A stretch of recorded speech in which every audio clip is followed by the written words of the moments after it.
Ei, pessoal, bom dia a todos. Prazer estar aqui mais uma sexta-feira. Vamos colocar aqui o tema da nossa live, pejotização, parte, parte 3, não é isso? Peraí, parte 3. Deixa eu botar aqui para poder chamar meu amigo Rafael. Sextou, não por aqui, Paulo. Cadê aqui? Pronto. Muito bem, muito bem. Como estamos? Bom dia a todos. Deixa eu pegar aqui esse menino, o Rafael. Ele dá muito trabalho. Cadê ele? Lindinha, Juliane, Carla. Vamos hoje falar um pouco mais da história do contrato, né? E também da governança dessa prática de terceirização. Agora, cadê o homem? Ah, tá aqui. Vamos botar ele aqui para dentro. Então, falta isso, né? A gente falou, a gente fez na primeira live, tá tudo no nosso perfil. Na, e aí, meu filho, Oiê, tudo bem? agora eu tô. Ah, é porque eu abri a live, aí ele estraga a live porque me liga no meio da live para pedir para eu Ansiedade, entrar. Aí eu não, aí eu ansiedade, abri outro. saudade. É, mas estamos Carol, aqui sabe resistindo que bravamente, porque esses sabe que dias. o Trabalho Desculpa. Notável não fez a nossa propaganda essa semana. Não fez, não Não, fez. quer Olha, dizer, vamos dar uma advertência no chefe. não, abriram um perfil de negócio de execução, você viu? Não, Abriram, menino, aqui a traição corre solto. Abriram um perfil, o Fabiano e o pessoal, o Ellison, o Miessa, com negócio eu não vi. Não é, abriram, não. É o quarteto trabalhista que se transformou naquele perfil. então, mas aí fizeram isso. Agora, as outras, o Paulo, que está aqui dando bom dia, não sei o quê, publica o negócio, estou aqui na aula do professor fulano. Ninguém fala da nossa aula não, meu filho. Isso aqui é assim. A gente resiste bravamente. Tem tanto tempo que a gente não dá uma aula na comunidade que deve ser isso. Eu dei segunda! Eu não. Cagaram pra mim, eu dei segunda! Aí publicaram, estou aqui feliz na aula do professor Sebastião. Eu falei, é mesmo? Esse Não, pessoal é tudo trollagem. achei sacanagem, achei errado, viu? Achei errado. Aí vem aqui pro Bom Dia Notáveis, Bom Dia Professora. Só trairagem, meu filho. Agora, vamos Como tentar professora, refundir. é com você a trairagem, não é comigo. Porque É professora. porque eu achei que você tivesse assim, recolhendo sua insignificância também, mas fui só eu, então. Mas olha só, Hum, essa semana eu conheci uma pessoa que eu só conhecia pelo Instagram. Ela é do interior do estado de Goiás. hum, E ela virou e falou: Nossa, eu assisto a sua live toda semana com a Carol. hum. Eu acho incrível o tanto que vocês se dão bem, vocês se conhecem há muito tempo, vocês têm uma sintonia. O direito é, deixa eu te falar. Eu nunca vi a Carol na minha vida. Ela, sério? Eu, sério. Mas, É, enfim, eu vou. Ah, professora Silvia, querida. Ó, quando a gente acabar esse ciclo de pejotização, que eu acho que é hoje, vamos chamar a Silvia para falar com a gente uma live. Ela é maravilhosa demais, de verdade. Vai ser super, super querida a live com ela. certo. Mas vamos lá, Carol.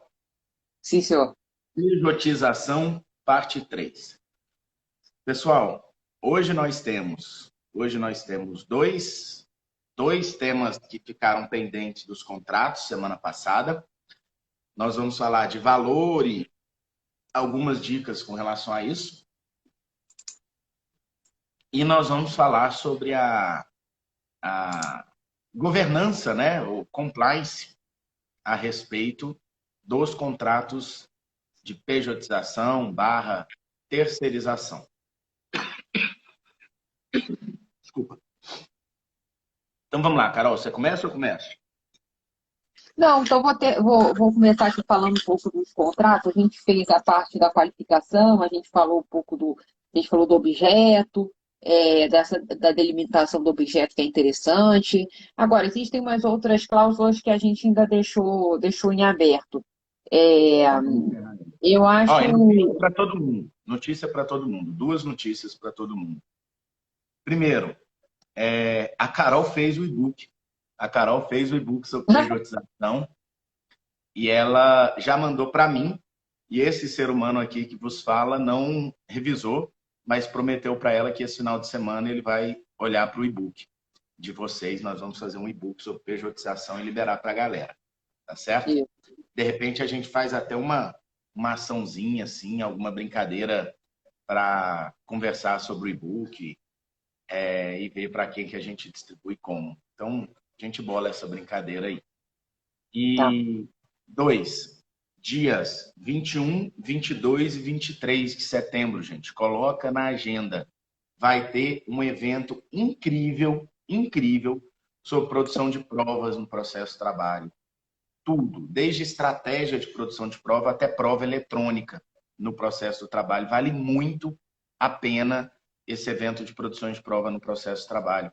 Coloca na agenda 21, 22 e 23 de setembro. Vai lá, Carolzinha. Bom, então o que que a gente ficou faltando? Vamos falar apartado aí depois da remuneração, mas acho que a gente pode falar um pouco também em termos de previsão contratual,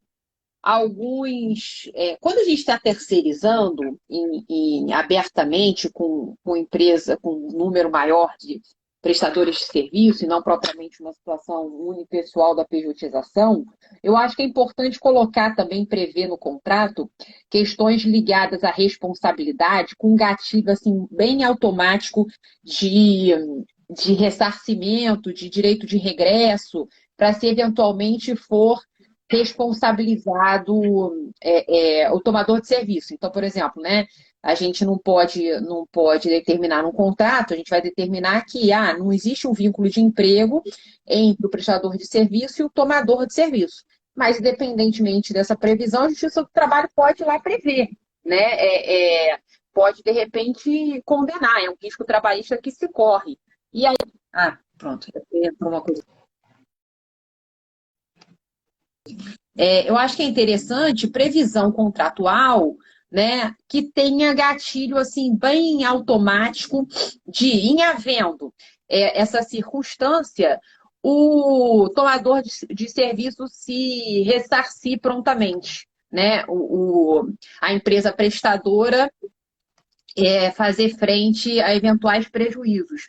Mas isso não faz muito sentido quando a gente está falando de pejotização, porque acaba sendo a prestação de serviço de um só indivíduo. Então, quando houver esse reconhecimento de vínculo direto, é interessante a gente colocar, sim, alguma possibilidade de exercício de direito de regresso automático, né, na via extrajudicial mesmo, se neutralizar eventual prejuízo que esse reconhecimento de vínculo direto com o prestador de serviço possa representar. Então, isso é uma coisa interessante. Ou então,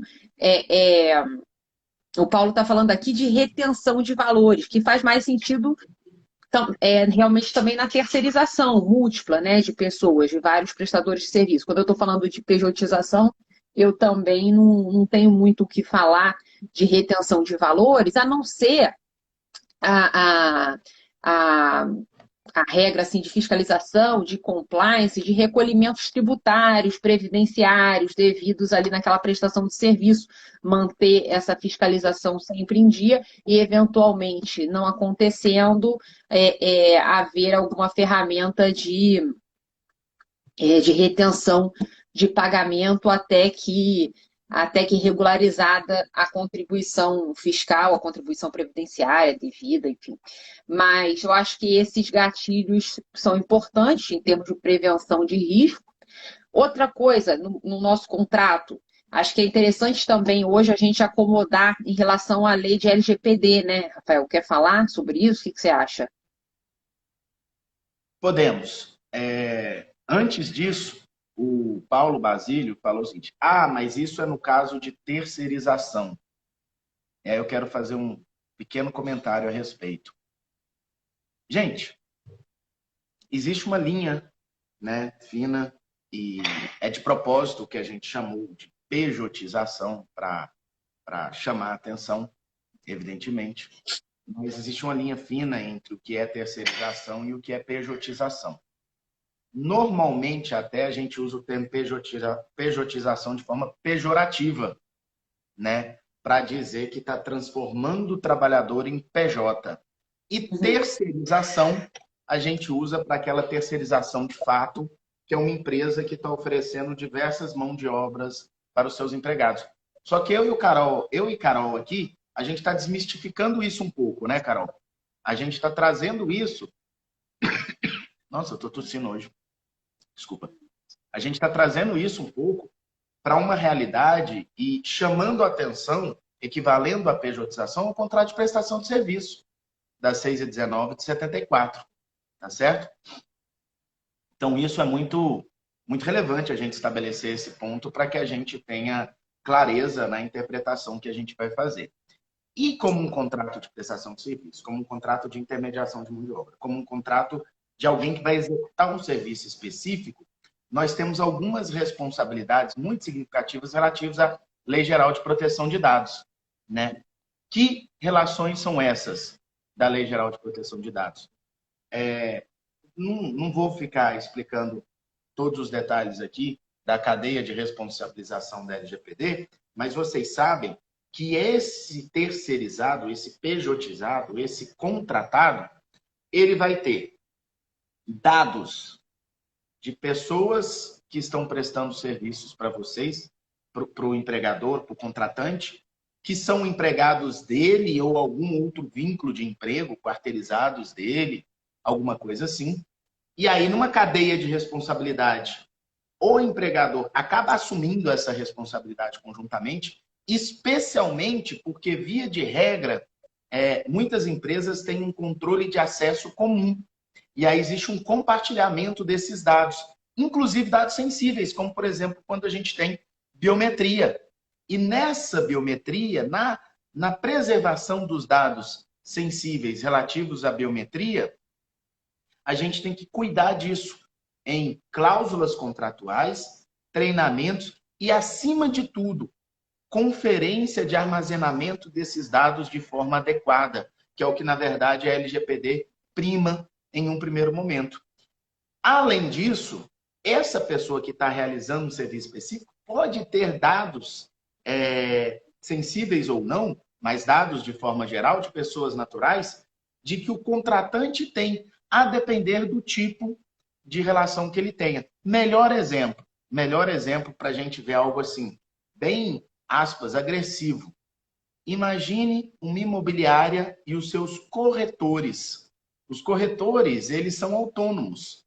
Os corretores, eles podem ser uma pessoa jurídica, uma pessoa natural, mas eles não são, eles são uma espécie de pejotizados, né? Se ele é uma pessoa jurídica, e de contratado autônomo, se ele é uma pessoa natural. Esse corretor, que representa uma imobiliária, que representa uma construtora, que representa algo do gênero, via de regra, ele tem uma atuação comercial muito forte, muito significativa. Ele tem acesso a leads, ou seja, a pessoas que entraram num site de propaganda de um empreendimento, de uma construtora, de imobiliária. Ele tem acesso a listas de pessoas que visitaram um decorado. Ele tem acesso a pessoas que passaram por aquele decorado e preencheram uma lista. E a pergunta é, como é que esses dados estão sendo tratados? Qual o sigilo desses dados? O que é que esses dados têm ou não têm efetivamente de anuência de quem ofereceu para ceder isso para esse corretor? Porque a LGPD chega com muita força nisso. é importante no contrato a gente trazer cláusulas de responsabilização pela LGPD e especialmente, para pegar o gancho que a Carol falou, especialmente a cláusula responsabilizando essa contratada por eventuais multas e etc., mesmo que perante o órgão regulador o contratante responda, esse outro contratado vai pelo menos responder subsidiariamente ou responder diretamente para o tomador. Acho que para uma live tá bom, né, de LGPD. Daria para fazer uma aula só sobre LGPD nesse contrato de terceirização aqui. Eu acho que é isso. Então, Olha a só, gente... só. Anderson, você fez uma pergunta bacana, Anderson, mas eu quero te pedir uma gentileza. Faz na caixinha, porque a gente vai responder as perguntas hoje, se Deus quiser vai dar tempo. Faz na caixinha. Que caixinha? Esse ponto de interrogação com um balãozinho que tem aqui, ó. Aqui. Você aperta nela e coloca a sua pergunta lá, e aí a Carol vai tomando de conta aí. Apesar de estar falando que a gente vai responder perguntas, mas a gente vai estudando, ainda vai falar de compliance, quero ver. Vamos ter que fazer live até mais tarde hoje para acabar com esse tema. Não aguento mais, não. Sim, e aí, então acho que de contrato a gente fechou, né? Ah, não, aí a parte da remuneração, não é isso? Quero falar sobre valores. Gente, Sim. Carol defendeu e ela falou uma coisa que eu queria falar. Carol defendeu a parte de retenção de valores nas responsabilizações. Tem uma outra questão que você pode analisar, e é uma questão bastante interessante e útil, a depender do tipo de contrato de prestação de serviço que você vai fazer, que você vai elaborar para o seu cliente, que é essa empresa contratante e a contratada. Algumas empresas, elas têm uma retenção mensal, porque você tem dois tipos de proteção. O seguro, nós temos um seguro de responsabilidade trabalhista que pode ser contratado. É muito interessante, porém caro. É um seguro caro, esse seguro de responsabilidade, tanto para o seguro de responsabilidade trabalhista quanto seguro de responsabilidade civil, que é muito comum em obra, né? E nessa relação você pode obrigar contratualmente que o contratado tenha um seguro de responsabilidade trabalhista. Algumas empreitas muito grandes, é comum existir essa exigência de contrato. Mas, Carol, não sei se você já viu na prática, pensa no seguro caro. Pensa no seguro caro, é um seguro de fato muito caro. Uma outra alternativa que as empresas que vão contratar utilizam é o seguinte, olha, eu vou reter mensalmente um percentual X da sua fatura. 2%, 5%, depende da gordura do contrato também. E aí essa empresa vai retendo previamente, e aí a cada 6 meses ele faz a auditoria, que é o próximo tema que a gente vai falar, ele faz a auditoria e depois desses 6 meses ele faz o repasse de 80% do valor retido atualizado, com correção monetária, né? Por quê? Porque aí ele tem uma segurança jurídica maior e ele vai estar sempre acumulando. E a cada 6 meses ele fica com 20%, fica num fundo que pertence à contratada e ele cria esse mecanismo de segurança econômica. Para quê? Porque amanhã depois tem alguma responsabilização, ele consegue reter. Inclusive, eu já vi previsão contratual que esse repasse fica retido caso haja um acidente de trabalho na obra. Quando há um acidente de trabalho na obra, a retenção de repasses para formar um fundo de pagamento do acidente. Olha que interessante, Carol. Que amanhã ou depois, quando chega o trabalhador, esse acidente já está devidamente provisionado para remunerar aquele trabalhador, ou na pior das hipóteses, quem sabe a família do trabalhador.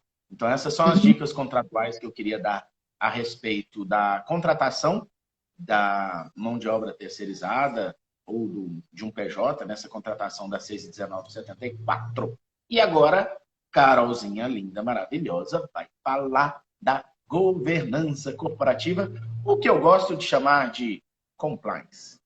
Isso, eu acho que fechamos bem a parte de contrato, uma cláusula especial para falar. E o dia a dia, né? Agora a gente vai falar assim, do dia a dia, como é que eu vou fazer para organizar essa contratação e suportar o menor número de riscos possíveis. Acho que existem algumas providências em gestão, em pagamentos, enfim, em fiscalização do dia a dia. E aí, por exemplo, eu começo a falar, você estava falando de corretor, o outro colega estava falando ali de médicos. Vamos falar nesses nichos que a gente vê praticamente todos os prestadores de serviço encorpados numa contratação através de pessoa jurídica, né? E aí, como é que fica a questão de uso de uniforme? Então, você tem um hospital, aí os médicos, os jalecos, os cartões de visita, os ramais, enfim, a apresentação desse pessoal no dia a dia. E eu acho que, na verdade, para neutralizar um pouco os riscos trabalhistas ligados a um eventual reconhecimento de um vínculo de emprego direto, eu acho que é sempre interessante, não custa nada, né, que o tomador de serviço observe uma certa diferenciação entre o grupo geral com subordinação direta, né? E esse grupo de prestação de serviço através de pessoa jurídica. Então, não custa nada, assim, quando a gente está falando de médicos, né? Que o jaleco venha com alguma a serviço da empresa média, não sei o quê, o cartão de visita, ele também, né, ainda que ele absorva a logomarca do tomador, né, porque às vezes é inevitável, que haja uma anotação, talvez, da logomarca da empresa, da PJ terceirizada. Eu acho que é interessante quando a gente tem a distribuição também de e-mails, né? Todo mundo sei, Carolina, @hospital. Só a logomarca, um detalhe que eu já vi bastante, que eu acho muito interessante. O pessoal normalmente coloca assim, a serviço de. Aí coloca a logomarca da contratante, põe um a serviço de pequeno, para diferenciar quem trabalha diretamente naquela logomarca e quem trabalha.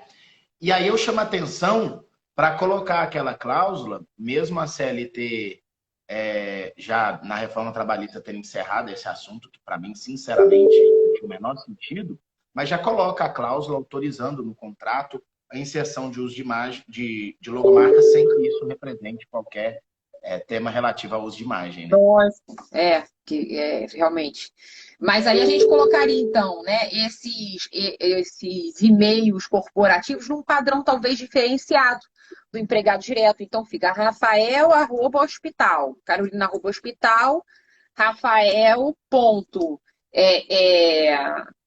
serviço @hospital. Acho que são detalhes que não custam nada e que vão deixar o ambiente mais organizado para essa tomada de serviço acontecer com menor exposição de fragilidades possível. Então, esses aportes indumentários, a gente ter atenção, a questão dos cartões corporativos, de e-mails corporativos, a questão de... eu acho que quando a terceirização acontece em larga escala, com muitos prestadores de serviço, né, a gente está falando da atividade de corretagem e de médicos, eu acho que é interessante. Eu costumo fazer um manual um regulamento, né, para prestadores de serviço naquela empresa. Um regulamento que vai acabar deixando um pouco mais distante a subordinação direta para aquela subordinação que alguns vão falar, uma subordinação estrutural. Eu acho que não tem nada de subordinação estrutural, tem de organização, de sistematização da tomada de mão de obra. Então, não custa nada eu colocar, por exemplo, como é que esse terceiro, eventualmente, criando um custo na prestação de serviço, como é que ele vai ser reembolsado? Né? Esse terceiro, ele tem acesso a todos os documentos, a todas os dados da empresa tomadora. Então, essas questões assim de ordem, de logística, de gestão, eu acho que cai muito bem se eu colocar num regulamento de prestação de serviço do que aquele gestor, aquele preposto que vai dar a ordem direta e que vai ser repetitivo e que vai estar ali no cotidiano e que vai dar uma cara muito maior de, de se fazer parte, de se integrar àquele empreendimento, né, como mão de obra direta. Então, esse tipo de regulamento, ele é bem neutro, ele é bem estéril, não tem nada de subordinação, que horas que chega, que horas que sai. Ele tem realmente de organização. Eu acho que é uma dica boa. Eu geralmente eu faço isso quando existe um cenário muito grande de pessoas prestadoras de serviço através de pessoa jurídica. Eu acho que cai bem. Mas o Eu quê? acho que uma dica boa é uma expressão tão linda, que é uma dica maravilhosa. E eu acho que é uma dica boa que eu estou dando. Uma dica maravilhosa, Carol. Muda uma relação contratual, pode mudar um processo, mudar uma cadeia de problemas inteira, né? Acho que é muito bacana. Eu digo muito, Carol, que quem quer terceirizar tem que estar disposto a virar fiscal. E não é o fiscal, igual a gente falou, me manda os contra-cheques para ver se está tudo ok, a guia de FGTS e a guia de INSS. Gente, tem que olhar cartão de ponto, tem que olhar documento de saúde e segurança do trabalho, tem que olhar tudo. Quem quer terceirizar tem que se tornar fiscal. Não tem outro jeito, tem, Carol? Não, é por aí mesmo. Né? É um olhar bem de perto digamos, esse manual de prestadores de serviço. Acho que funciona bem no dia a dia, ajuda isso, ajuda o gestor dessa operação. Né? Por exemplo, outra coisa, né? Às vezes fica aquele ambiente tão esculhambado, né? De o prestador de serviço, ele tem uma contratação através da pessoa jurídica. Mas os depósitos, por exemplo, os depósitos da contraprestação, da remuneração, se dá através de conta corrente de pessoa física. Acho que é uma bobeira, né? Aqui a gente chama muito de batom na cueca, sabe? É um negócio muito assim.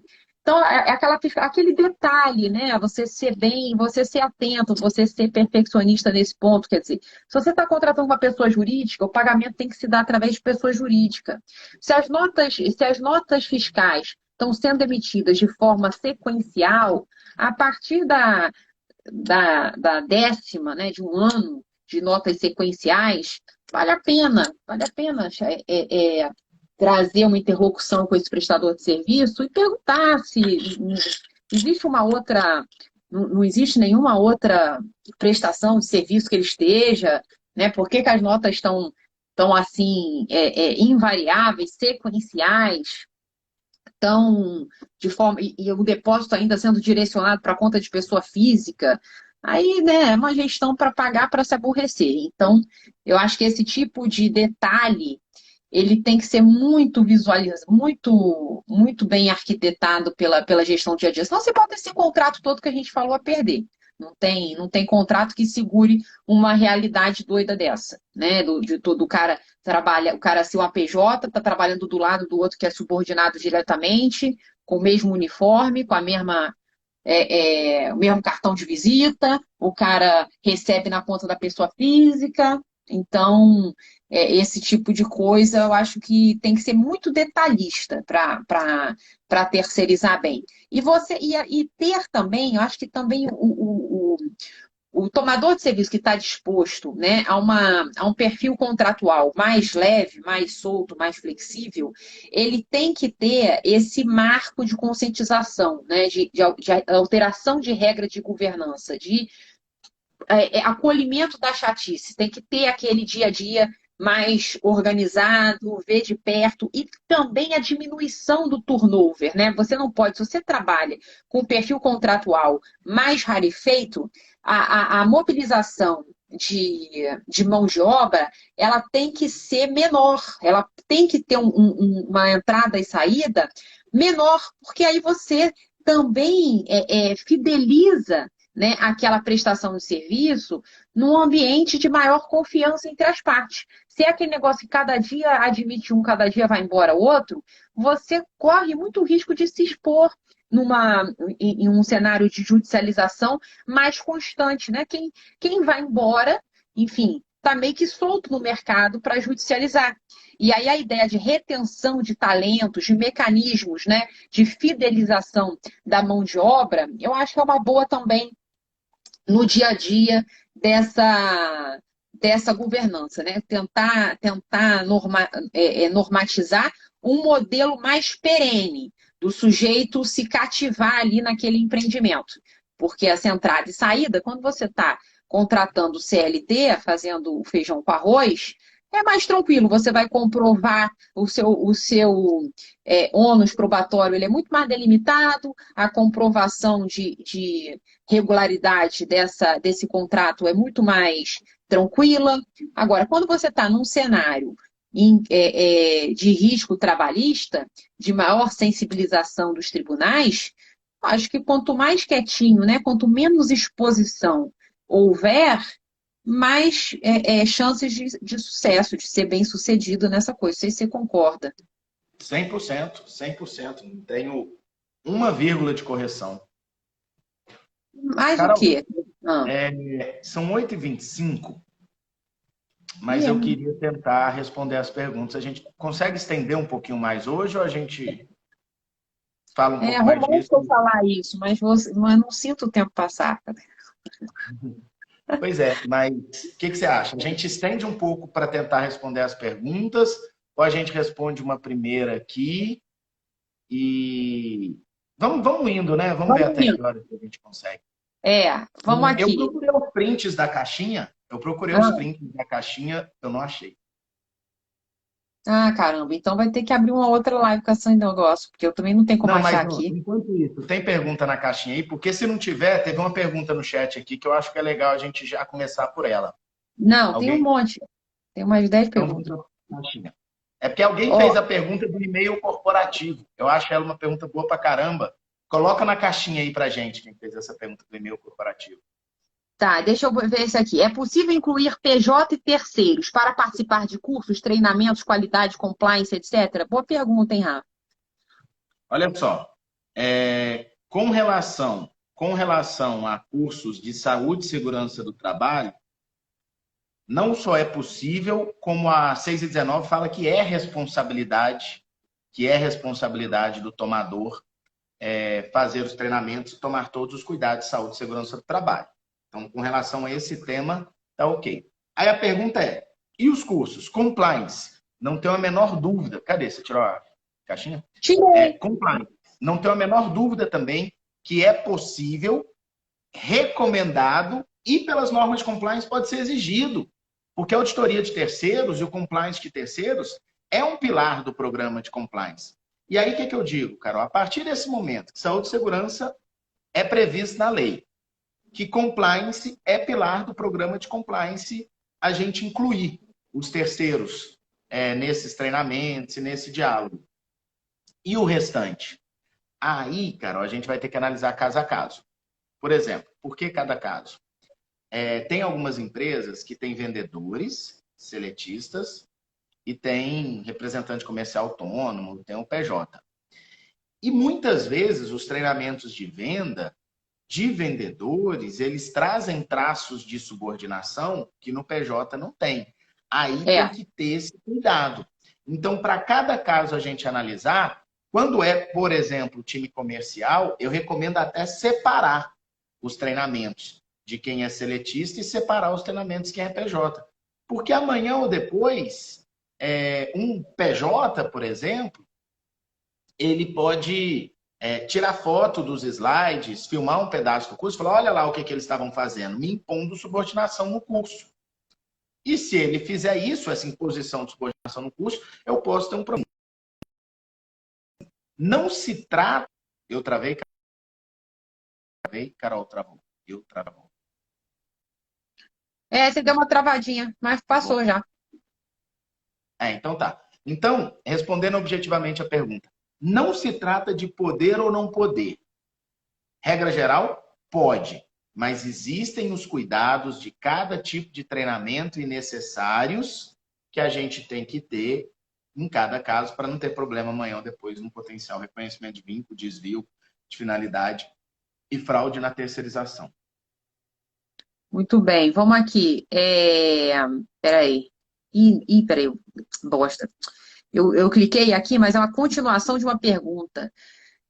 Já que médico é subordinado estrutural à atividade do hospital, peraí, cadê o negócio, gente? Não. Como garantir que não se configure vínculo com o médico que trabalha em clínica ou hospital? Já que o médico se vincula estruturalmente ao hospital, certo? Aqui, eu acho que o Anderson está falando um pouco, né, da lógica do passado, daquele negócio de atividade fim e atividade meio. Acho que não tem problema nenhum o médico ser terceirizado dentro do hospital. Vamos começar diferente, né, Carol? Vamos começar diferente. Tá. Gente, subordinação estrutural, uma teoria que veio da Itália, ali 10, 15 anos atrás, esse assunto está vencido, né, Carol? Está vencido. Não se utiliza mais subordinação estrutural. Vozes minoritárias ainda insistem na Tem subordinação mito, subordinação estrutural. algorítmica, subordinação não sei da quanta. Exatamente, mas a gente não fala mais subordinação estrutural no direito do trabalho. Existem outras teses para a gente aplicar, mas subordinação estrutural, majoritariamente vencido esse tema, o TST já superou, né? Então a gente não fala de subordinação estrutural. Agora, como garantir que os médicos não tenham vínculo de emprego, né? Gente, os requisitos do vínculo de emprego. Aí é comum cooperativa, prestação de serviço. Agora, se é um médico plantonista que faz plantão, por exemplo, 12 por 36, ou que trabalha todo dia 4 horas por dia no horário fixo, recebe um valor fixo por aquilo, aí nem com reza, né, Carol? Aí fica mais difícil. Se a gente não tiver como colocar todos esses cuidados aí de governança também, fica difícil. O ideal do médico, eu acho que com o médico eu faço muito isso. Funciona a história do manual o manual de prestação de serviços, que vai regulamentar a história, a logística, digamos assim, de uma forma mais tênue do que a subordinação direta, né? A questão da indumentária, de você estar sempre preocupado com pagamento, e aí o pagamento nunca ser da pessoa física, né? Tirar esses, quer dizer, pelo menos criar uma dificuldade de prova de subordinação direta se esse médico vier a judicializar. E ele tá numa situação pouco favorável, porque aquilo, quando a gente começou o primeiro vídeo nosso, Rafa, a gente falou da lei que o Supremo considerou o artigo 129 da Lei 11.196 de 2005. Na ADC 66, o Supremo declarou constitucional. E essa lei, esse artigo 129, fala que, para fins previdenciários, a prestação de serviços intelectuais, mesmo em caráter personalíssimo, né, se sujeita tão somente à legislação aplicável às pessoas jurídicas. Então, dá uma arrefecida naquela espécie de presunção que havia assim, um pouco na jurisprudência de que esse médico seria subordinado, que esse médico seria empregado. Então, acho que o Supremo sinaliza para uma ideia de possibilidade desse arranjo contratual, e se a gente tomar esses cuidados de compliance, acho que dá uma arrefecida muito significativa nos riscos envolvidos. Então, assim, eu vejo muitos hospitais contratando médico pejotizado de forma perene e tendo sucesso com essa ação. Vamos ver aqui. Eu tive passado muitas representações de médicos e é interessante a reclamação trabalhista de médico, Carol, porque tem muitos detalhes que o pessoal às vezes não sabe. Por exemplo, o médico ele tem direito a 10 minutos de descanso a cada 90 trabalhado. E a hora que você joga isso num plantão, dá muito minuto, entendeu? Dá muita coisa que você vai acumulando ao longo de alguns anos. E aí alguém falou assim no chat, mas o médico pode ser considerado hipersuficiente. E aí eu quero fazer um comentário sobre esse paradoxo da hipersuficiência, Carol. Uhum. Para ser hipersuficiente, tem que ter carteira assinada, já que você tem requisito de vínculo e carteira assinada. Se não tem carteira assinada, como que é hipersuficiente para contratar os direitos trabalhistas? Só uma reflexão de um paradoxo, né? É, é. Mas eu te confesso que eu boto, fica meio ridículo, mas eu boto isso às vezes em defesa. Eu boto assim, ó, se Bom, eu também considerar coloco. A isso, gente usa as armas que tem, né? se considerar que ele é empregado por amor ao debate, ele pelo menos é um empregado hipersuficiente. E os termos do contrato seriam um termo de uma negociação individual, Não. então. Uma Mas, vez, uma vez um aluno fez uma audiência comigo, aí a gente juntou a defesa no processo depois, e aí ele me mandou mensagem falando: Poxa, professor, você escreveu um negócio aqui na defesa, na aula você falou diferente. Aí eu virei e falei: Não confunda, não confunda. Eu acho que o nosso dever de representação judicial não se confunde com a nossa atuação de sala de aula, né, Carol? A é, gente usa as armas que tem. é. Não, isso toda hora me pegam também pela perna para, às vezes até com citação, né? Citação de livro. E aí, conforme, só para tirar uma onda, conforme a professora Carolina falou, isso na peça do contrário. Aí fica aquela saia justa mesmo. Mas, aí a outra pergunta aqui, como é que é a melhor forma de contratar o médico? Então a gente já respondeu. Vamos botar aqui, cadê? Como a Adorei a tomadora expressão da Silvia. Adorei a Hã? expressão da Silvia. Treino é treino, jogo é jogo.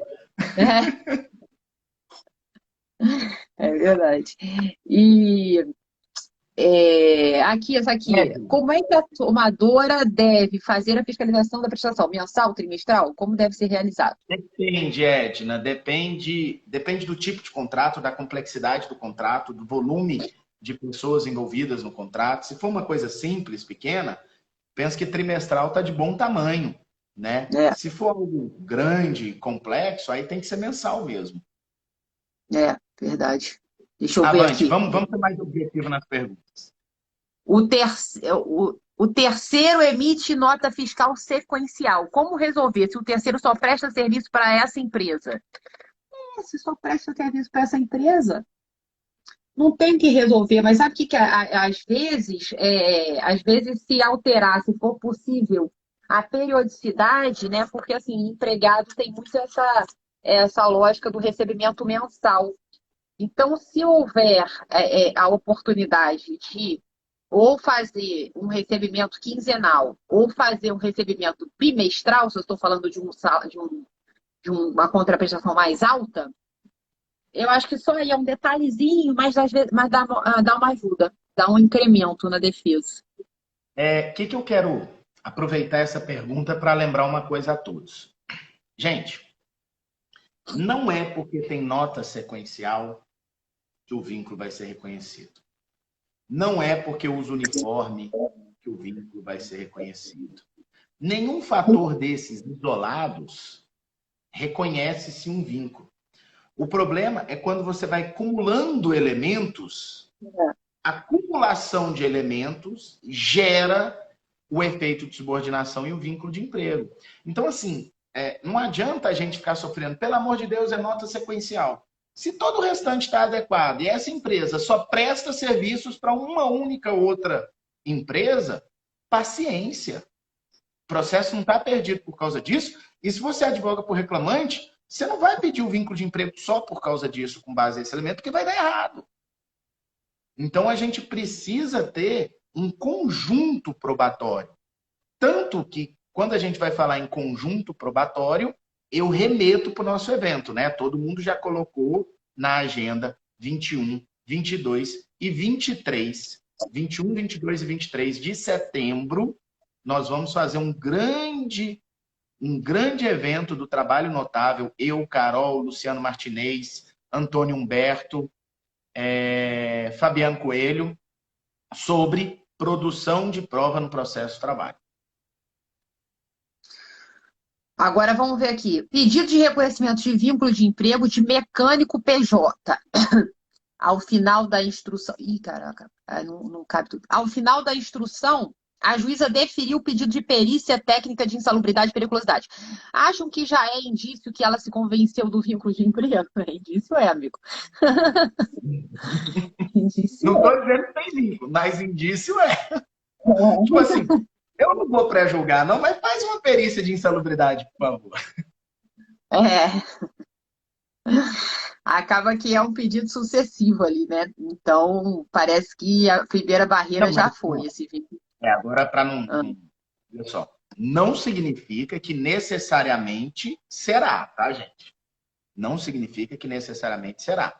Nós temos entendimentos de magistrados que a perícia de insalubridade e periculosidade pela CLT ela é compulsória quando existe o pedido. Um ou outro juízo, a gente não sabe quem é o juiz, onde que ele atua, etc. Um ou outro juízo tem esse entendimento e faz. Mas a grande maioria dos juízos, pelo princípio da economia processual, se ele não vislumbra o vínculo, ele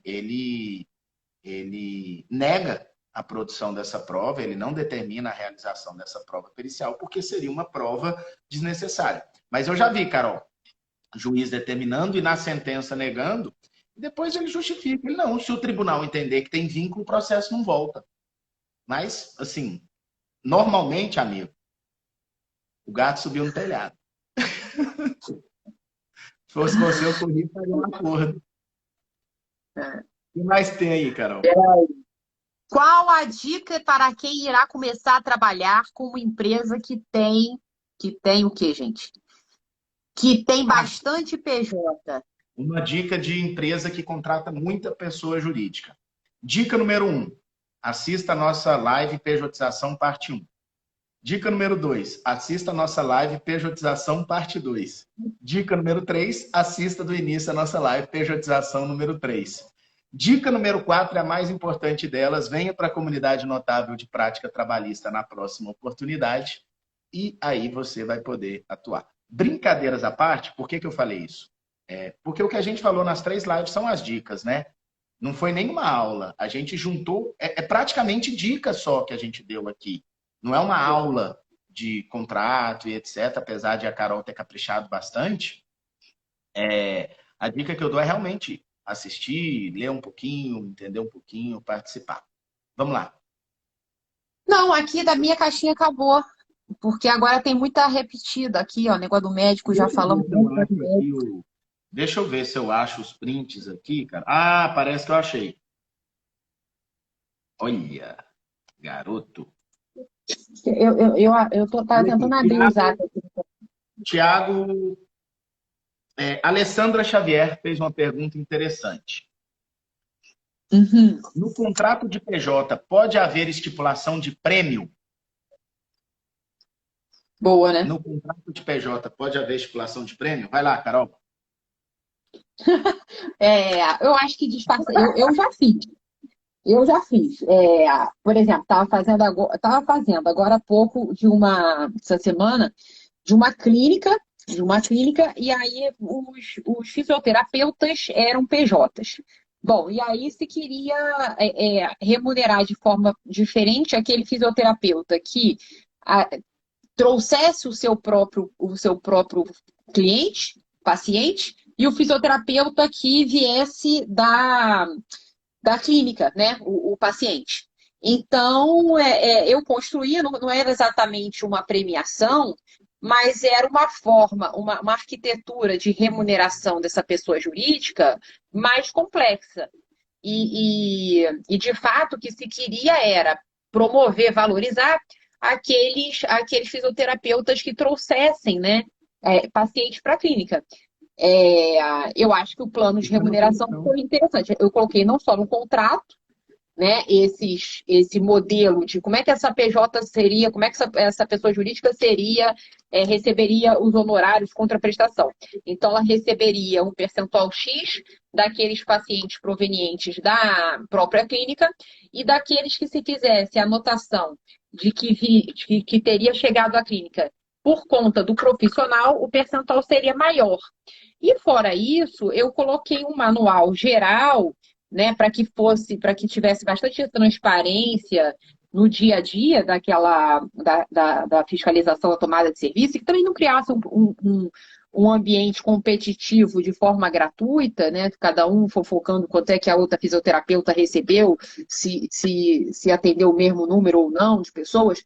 Então, coloquei também uma regra, uma política, chamei de política interna de pagamentos de parceiros. Eu inventei um nome assim meio doido, mas com uma regra autônoma e também no contrato. Eu acho que isso, se a gente transmudasse para um cenário de vínculo, seria uma política de premiação. Acho que não dá para falar política de premiação do PJizado, que aí batom na cueca, mas você fazer uma arquitetura mais inteligente Eu queria falar, então não dá esse nome, né, gente? É só a gente criar uma estrutura que chega no mesmo fim, mas de uma forma adequada juridicamente. Uma estrutura jurídica, você foi muito feliz, eu acho.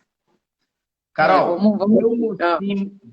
Delmo Sinini.adv fez a seguinte pergunta. É boa a pergunta dele, hein? A terceirização por meio das MEIs é lícita? Ok, mas ela fica melhor agora. Até mesmo naquelas MEIs com KNAI incompatível com serviços contratados? Minha opinião. A irregularidade de KNAI é irregularidade tributária. Ela não pode ter relação e trazer consequências do âmbito trabalhista. É uma irregularidade formal tributária. É isso que eu penso. O que acontece muito na prática disso aqui? Você contrata alguém que pega a MEI de outro fulano, ou aquela atividade que ele tem na prática não comporta uma MEI e ele quer um sistema mais barato. E eu vou dar um belo exemplo de onde que não comporta MEI, que as pessoas às vezes utilizam MEI para ficar mais barato. Na advocacia, né? A advocacia não comporta MEI, e aí tem gente que, para ficar mais barato, abre uma MEI de qualquer assunto e fica ali emitindo nota fiscal para algum lugar. É uma irregularidade tributária, no caso da advocacia é uma infração ético-disciplinar, mas eu entendo que isso não pode gerar por si só, aí eu trago aquela história de vários elementos, né? Mas por si só isso não pode gerar vínculo. O que você acha, Carol? Não, concordo sim. É porque tem alguns, se a gente fosse para aquela lógica assim, contratos especiais, se você tem uma irregularidade formal, configura vínculo. Caso assim, sei lá, né? Daquela jurisprudência mais Caxias, do estagiário contratado irregular, do aprendiz. Mas eu acho que a tendência hoje é o afastamento desse formalismo, dessa burocracia, em termos de ser o único fundamento, né? Porque acaba sendo um argumento muito frágil no tribunal para ser superado. Então, acho que a jurisprudência está cada vez mais para esse nosso lado aí, de ser um contexto e não um ponto. Fala, financeiro aí. Estou olhando aqui, parece que o restante a gente de alguma forma já enfrentou. Só tem mais uma aqui que eu acho que a gente não enfrentou do print. Olha só, no caso, Nádia Cortes, ou Cortez. No caso, o cidadão foi PJ por 5 anos para a empresa e depois foi assinada a carteira, sendo que está fazendo a mesma coisa, a mesma função. É aquela história, né? Você só chega na audiência de instrução e faz a seguinte pergunta para o preposto. Qual a diferença do que ele fazia antes para o que ele faz depois de assinar a carteira? O preposto, se ele responder, não tinha diferença, você pega a sua pastinha, vai embora e espera a sentença. Realmente, não dá. Mas essas dicas de perguntas assim é o que a gente vai levar para o nosso evento de produção antecipada de provas lá dia 21, 22, 23 de setembro. Agora deixa eu te falar uma coisa. Não, você viu o que o Rodrigo falou? Eu costumo fazer isso. Como pensa sobre o princípio da proibição do comportamento contraditório da PJ que pede vínculo? Eu boto, assim, enfeite, né? Mas eu boto nas defesas, às vezes eu boto isso. A gente, cada um é o que eu falei, a gente luta, usa as armas que tem. Não Meus cola, amigos, mas. quero agradecer. Ó, Simone falou que tem uma pergunta na caixinha aí, Carol. O que, Jesus? Já foi tudo? Ah, botou agora então, deixa eu ver aqui. Para os empregados que foram dispensados e recontratados como PJ. Ué, quarentena. Live parte um, falamos uma Os meia hora disso 18 já. meses, os 18 meses, a reflexão se isso é só infração administrativa e etc. E olhar os vínculos específicos e o que mudou, né, efetivamente.